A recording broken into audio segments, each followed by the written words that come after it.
is at hand. He said, I have fought the good fight. I have finished my course. I have kept the faith.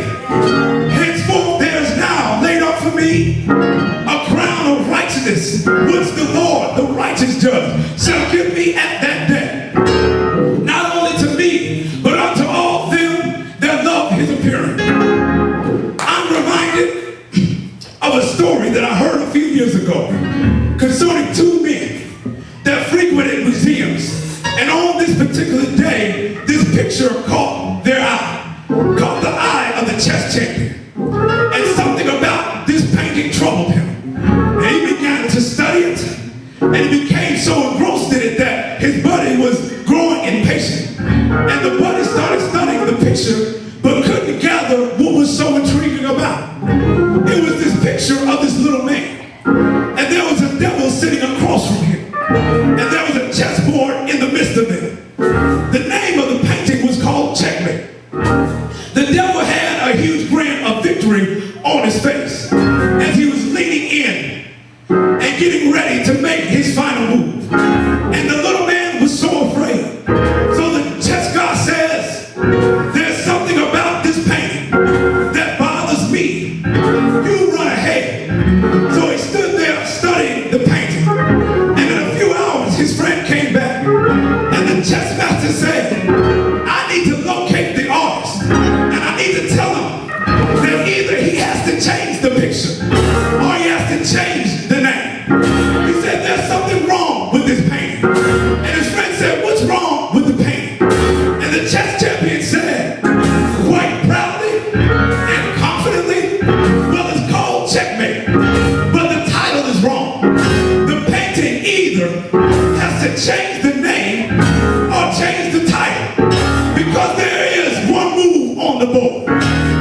Here it was Good Friday, and they tried Jesus, and they judged him, and they whipped him, and they beat him, they mocked him, they scorned him, they hung him up on the cross, and they laid him in a tomb.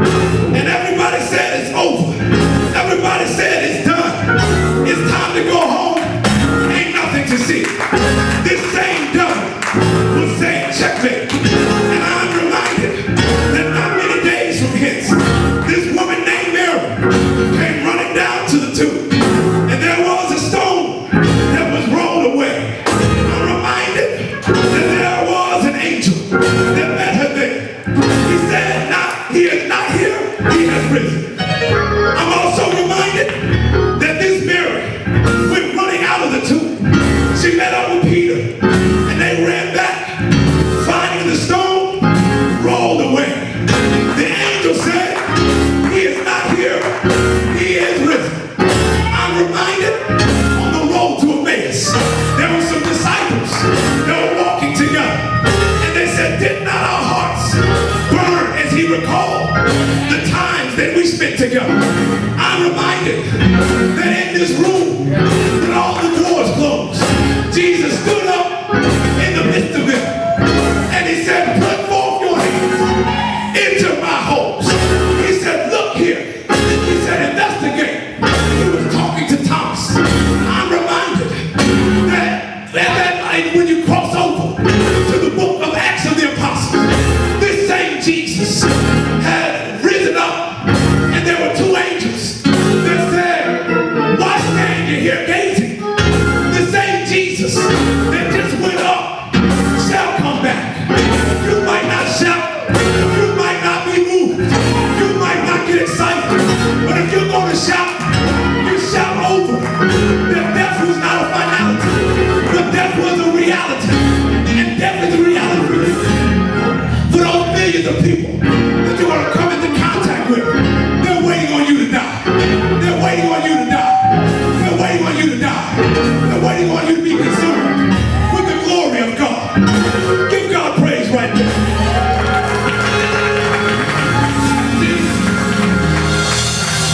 See, some of us gonna miss it. What is this death that I'm talking about?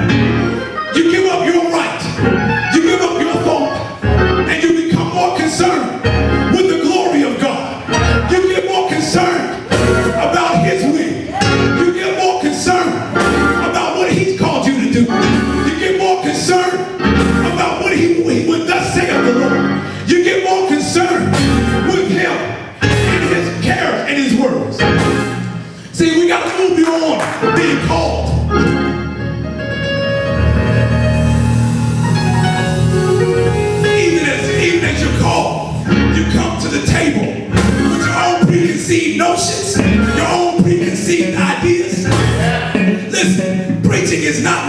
necessarily about the next place or the next dimension. It's not about the new car. It's not about promotion in the finances. It's not about that.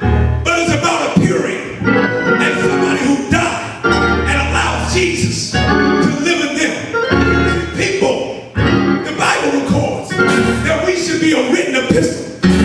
What is Jesus? He is the manifestation of the Logos. And if we're supposed to be the same as Jesus, just as your hearts burn when you get excited about truth, they should get excited just by being in your midst. They should get excited about being with you.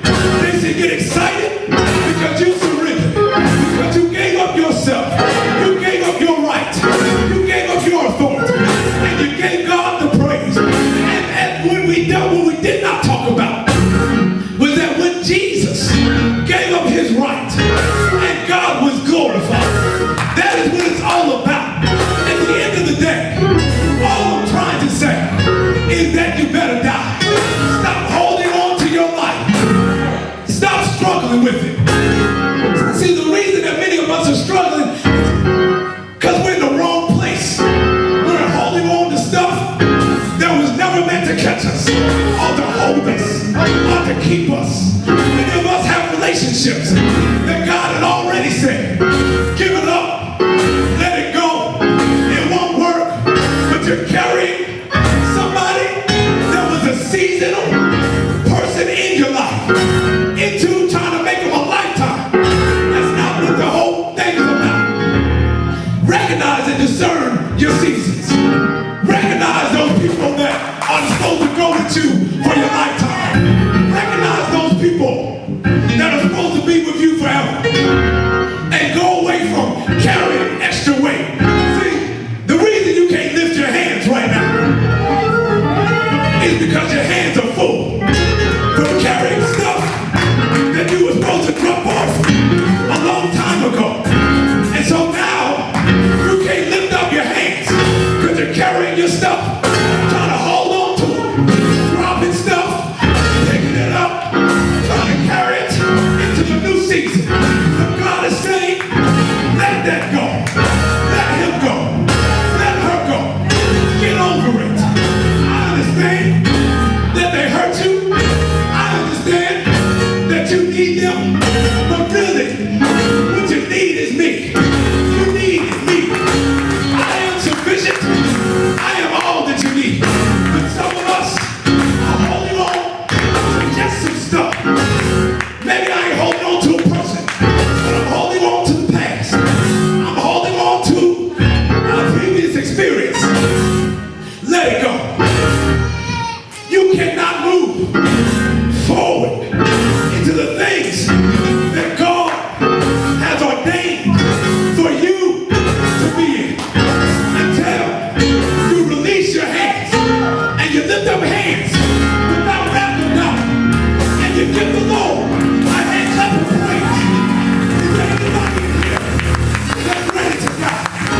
I come on today and I know I've got my clergy attire on, but I come to pronounce a funeral for anybody that's ready to give up their will, that he might live in them. I come to tell you, ashes to ashes, dust to dust. Look at it for the last time. Give God some praise. Give God some worship. Let that thing go. Let that thing go. Let that thing go.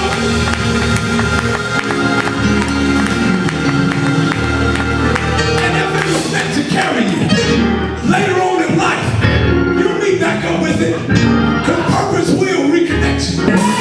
But if it's not meant to be, listen, learn these words. Goodbye.